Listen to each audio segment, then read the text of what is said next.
Hello students, as we have already started second chapter of our science textbook, that is matter around us pure? Already we are done with the introductory part of this chapter and we have also read the types of mixture. So today we will move on to the next topic. But before that we will just have a quick revision of what we have studied in our previous class. Students, here you can see a flow chart is given. On the top of it, matter is written. Okay. Now one question is asked, can matter be physically separated or not? If matter can be physically separated, it is mixture. And if it can't be physically separated, it is a pure substance. Okay. Now again, first we will try to cover the left side of this flow chart and then we will move on to the right side of flow chart. Now, in mixture, again one question is asked, is the composition of mixture uniform or not? Now, if the composition is uniform, you call it as homogeneous mixture and that is a solution. And if composition is not uniform, it is heterogeneous mixture, which is again of two types, that is colloids and suspensions. Now, in the right side, when the matter can't be physically separated, it is called as pure substance. Again, one question is asked, can it be chemically decomposed or not? If it can't be chemically decomposed, it is element, and if it can be chemically decomposed, it is compound. Okay, so compound means which can be broken down into its constituent elements by chemical or electrochemical reactions. For example, water is there, methane is there. So these are example of some of the compounds. And in element, these can't be broken down into simpler substances. Some common examples are oxygen, carbon, hydrogen, iron, copper, etc. Elements can be further classified into metals, non-metals and metalloids. But here in this chapter, we are going to deal with solution, colloid, suspension, compound and element. So first thing what we will study is about solutions. Now, how will you define a solution? As you already know that solution is a homogeneous mixture. So first point you will write about solution is it is a homogeneous mixture of two or more substance.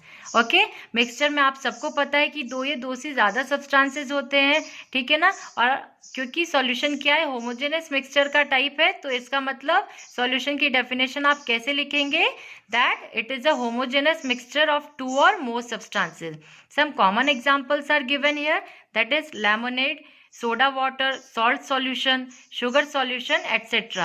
You can add some more examples from your side. Daily life में आपको बहुत सारे examples observe करने के लिए मिलते होंगे, आप उसे solution के examples में लिख सकते हैं. Now in a solution there is homogeneity at particle level, ठीक है ना. सॉल्यूशन में क्या होता है, होमोजेनिटी होता है. आप सबको पता है कि सॉल्यूशन जो है होमोजेनस मिक्सचर है. इसका मतलब यहाँ पे क्या होगा, that particles of dissolved substances are evenly distributed in the solution and they are indistinguishable from each other. इसका मतलब सॉल्यूशन में अगर मान लीजिए आपने सॉल्ट और शुगर का सॉल्यूशन बनाया है, तो आप उसमें से सॉल्ट की लेयर को अलग से नहीं बता सकते, उसमें वाटर की लेयर को सॉल्ट से अलग करके डिस्टिंग्विश नहीं कर सकते, ठीक है ना. दे आर इनडिस्टिंग्विशेबल बिकॉज जो पार्टिकल्स होते हैं सॉल्यूट के वो काफ़ी अच्छी तरह इसमें यूनिफॉर्मली डिस्ट्रीब्यूट हो जाते हैं. Now there are two main components of a solution. Solution की दो मेन कंपोनेंट्स कौन से होते हैं, सॉल्वेंट एंड सॉल्यूट, ठीक है ना. There are two main components, first one is solvent and second one is solute. Solvent क्या होता है, डिसॉल्विंग फेज होता है, और सॉल्यूट क्या होता है, डिसॉल्व्ड फेज होता है, ठीक है ना. इसको समझने के लिए आप यहाँ से समझ सकते हैं कि यहाँ पे आपको सॉल्यूट पार्टिकल्स दिख रहे होंगे, ठीक है ना. सॉल्यूट जो है वो सॉल्वेंट के कंपैरिजन में थोड़ा कम है, और यहाँ पे आपने सॉल्वेंट जो लिया है थोड़ा ज़्यादा अमाउंट में लिया है. सॉल्यूट को आप सॉल्वेंट में ऐड करके क्या बना रहे हैं, सॉल्यूशन बना रहे हैं, ठीक है ना. तो सॉल्यूशन के दो कंपोनेंट्स कौन से हैं, सॉल्वेंट और सॉल्यूट. तो what is solvent, the component of the solution that dissolves the other component in it, ठीक है ना. सॉल्वेंट वो कंपोनेंट होता है जो दूसरे कंपोनेंट को अपने अंदर डिसॉल्व कर रहा है. और सॉल्यूट क्या होता है, the component of solution that is dissolved in solvent, ठीक है ना। सॉल्वेंट क्या होता है, जिसके अंदर डिजॉल्व हो रहा है, और solute which is being dissolve, जो दूसरे के अंदर डिजॉल्व हो रहा है, ठीक है ना। Solvent is dissolving phase and solute is dissolved phase. Usually solvent is present in larger amount and solute is present in lesser quantity. So solution, it contains solvent plus solute. Now here one question is asked, all solutions are mixtures but all mixtures are not solutions. Why? ठीक है ना, सभी solutions जो होते हैं वो mixture होते हैं, बट सभी मिक्सचर्स जो होते हैं वो सॉल्यूशन नहीं होते हैं. क्यों? अभी अभी फ्लो चार्ट में ही आपने देखा था कि मिक्सचर जो होते हैं वो दो तरह के होते हैं, होमोजेनस और हेट्रोजेनस. सॉल्यूशन जो होते हैं वो मिक्सचर इसलिए है बिकॉज उसमें दो या दो से ज़्यादा सब्सटेंसेस प्रेजेंट है, तो सॉल्यूशन क्या हो गए, मिक्सचर हो गए. लेकिन सभी मिक्सचर सॉल्यूशन नहीं हुए बिकॉज सभी मिक्सचर में होमोजेनस कंपोजिशन नहीं होता है, उनमें हेट्रोजेनस कंपोजिशन होता है. That's why they are categorised further as colloid and suspension. यहाँ पे कुछ और कॉमन एग्जांपल्स दिए हुए हैं आपके सॉल्यूशन के. फर्स्ट, इन शुगर सॉल्यूशन, जब आप शुगर सॉल्यूशन बनाते हो तो उसमें sugar is acting as solute and water is solvent. Next is solution of iodine in alcohol, ठीक है ना. जब आप आयोडीन को अल्कोहल में ऐड करते हो एक पर्टिकुलर अमाउंट में, तो उस सॉल्यूशन को हम क्या बोलते हैं, टिंक्चर ऑफ आयोडीन बोलते हैं. इसमें आयोडीन जो होता है वो सॉल्यूट होता है और अल्कोहल जो होता है वो सॉल्वेंट होता है.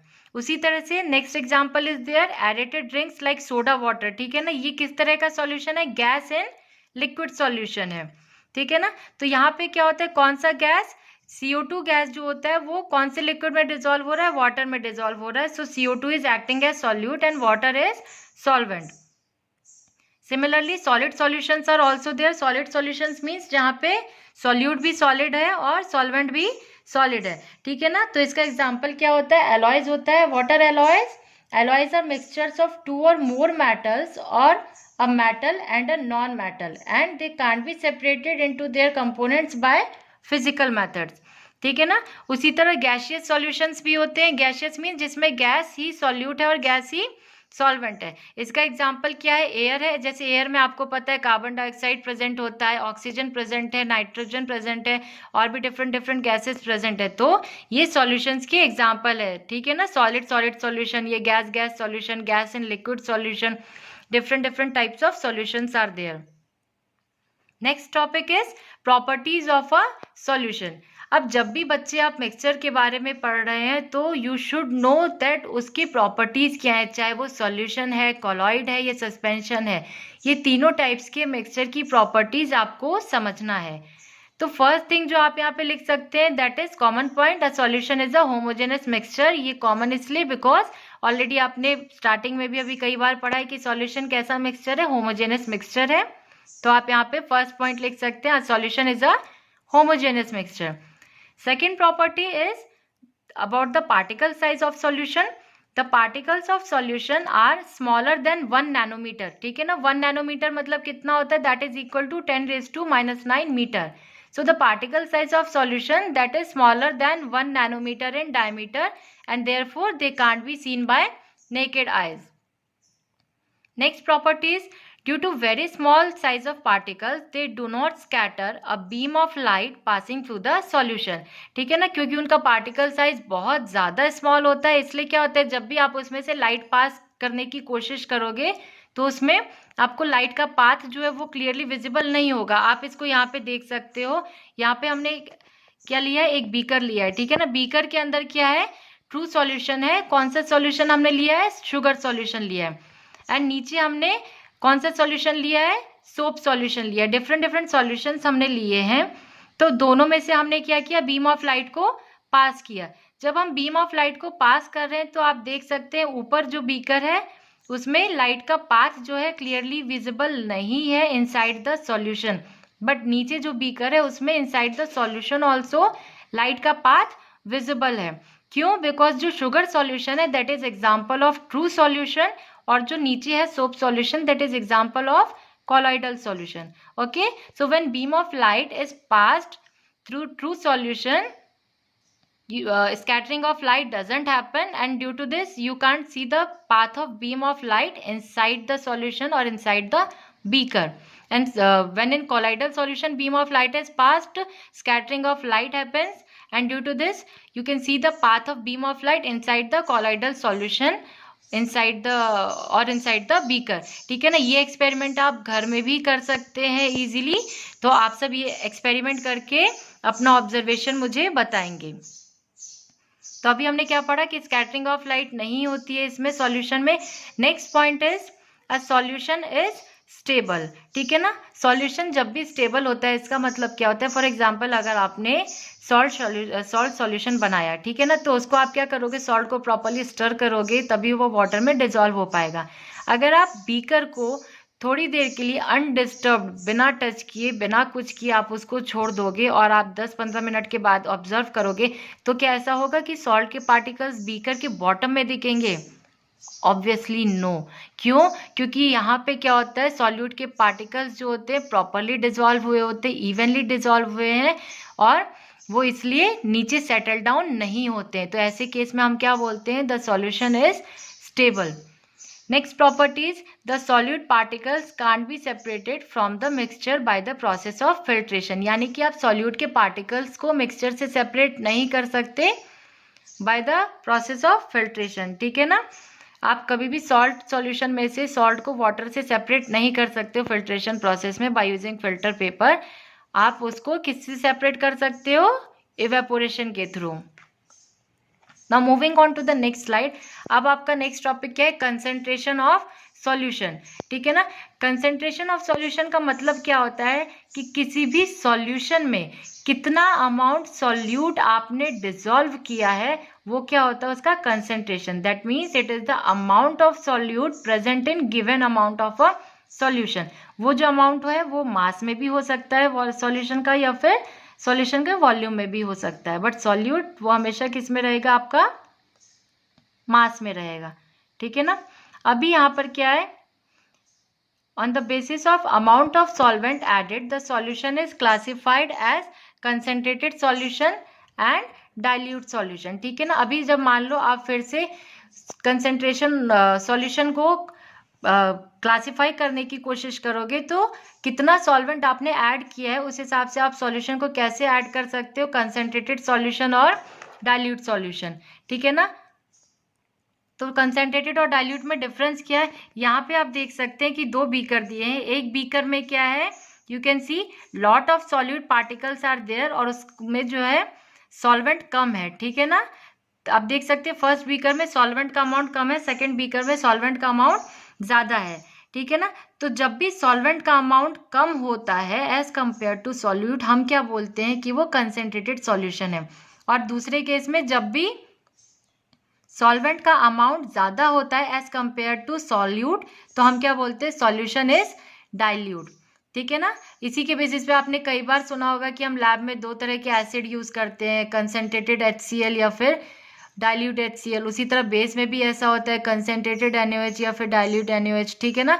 तो हम रिक्वायरमेंट के हिसाब से सॉल्यूशन को कंसेंट्रेटेड या डाइल्यूट बना सकते हैं. आपने इससे फर्स्ट चैप्टर में भी पढ़ा है, पोटेशियम परमैंगनेट को जब आपने उसके एक पिंच को आपने ऐड किया था 100 ml में, फिर फर्दर आप उसमें सॉल्यूट का अमाउंट कम करके उसमें वाटर के अमाउंट को अगर ज़्यादा करते जाएंगे तो उससे क्या होगा, सॉल्यूशन डाइल्यूट होते जाता है.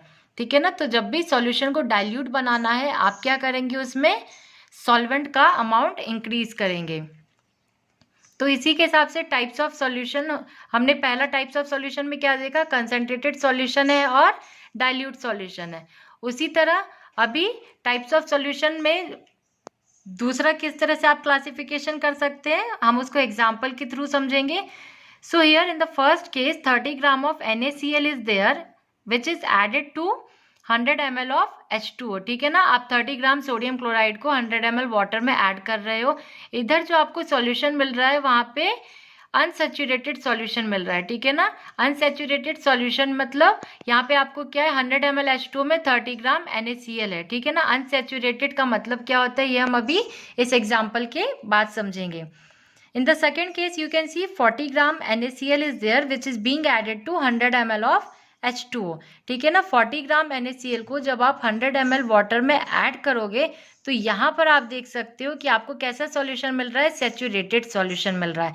इस सैचुरेटेड सॉल्यूशन में क्या लिखा है, it contains 100 ml H2O and 36 gram NaCl, यानी जब आपने यहाँ पे 40 ग्राम NaCl ऐड किया उसमें से सिर्फ 36 ग्राम यहाँ पे डिजोल्व हुआ एंड रेस्ट जो 4 ग्राम NaCl था वो अनडिजोल्व्ड है, वो नीचे आपको दिख सकता है ऐसे ही कि वो डिजोल्व नहीं हुआ, वो बॉटम में सेटल है, ठीक है ना। So depending amount the amount of solute present in given amount of solution, हम इसको कैसे क्लासिफाई करते हैं, अनसैचुरेटेड सॉल्यूशन और सैचुरेटेड सॉल्यूशन। अनसैचुरेटेड सॉल्यूशन कैसा सॉल्यूशन होता है, in which more solute can be dissolved at a given temperature, यानी जिस सॉल्यूशन में आप और सॉल्यूट ऐड कर सकते हो। आप यहाँ पे देख सकते हो आपने फर्स्ट केस में 30 ग्राम NaCl ऐड किया, वो इजीली डिजोल्व हुआ।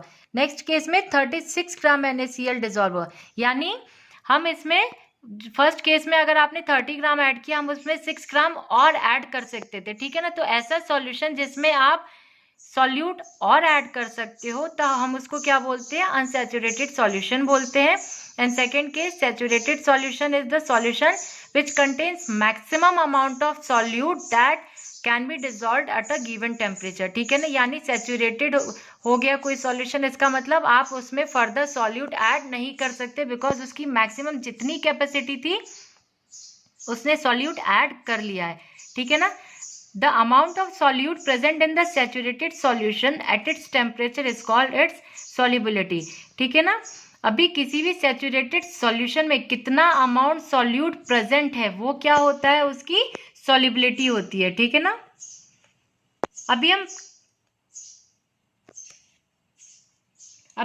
Sorry it should be solution. अभी हम सॉल्यूशन के कंसेंट्रेशन को कैसे निकालते हैं, I should correct it right now only.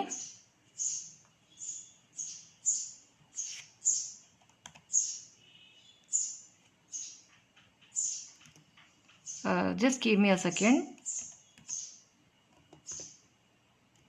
Okay. So solution का कंसेंट्रेशन हम कैसे निकाल सकते हैं, हमारे सॉल्यूशन में किसी भी सॉल्यूशन में कितना सॉल्यूट प्रेजेंट है हम उस हिसाब से निकालते हैं उसका concentration. So it is amount of solute divided by amount of solution और amount of solute divided by amount of solvent, ठीक है ना।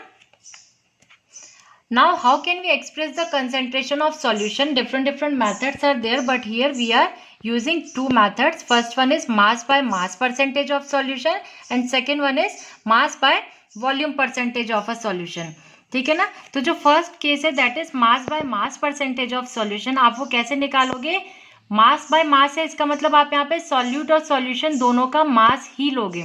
सो here you will write mass of solute divided by mass of solution into 100 into 100 इसलिए because आप यहाँ पे percentage निकाल रहे हैं, तो यहाँ पे आपकी जो भी फाइनल वैल्यू निकलेगी उसके आगे हमेशा आप परसेंटेज का सिंबल यूज करेंगे। उसी तरह mass by volume percentage of a solution that means it is equal to mass of solute divided by volume of solution, because ये मास बाय वॉल्यूम परसेंटेज है, ओके।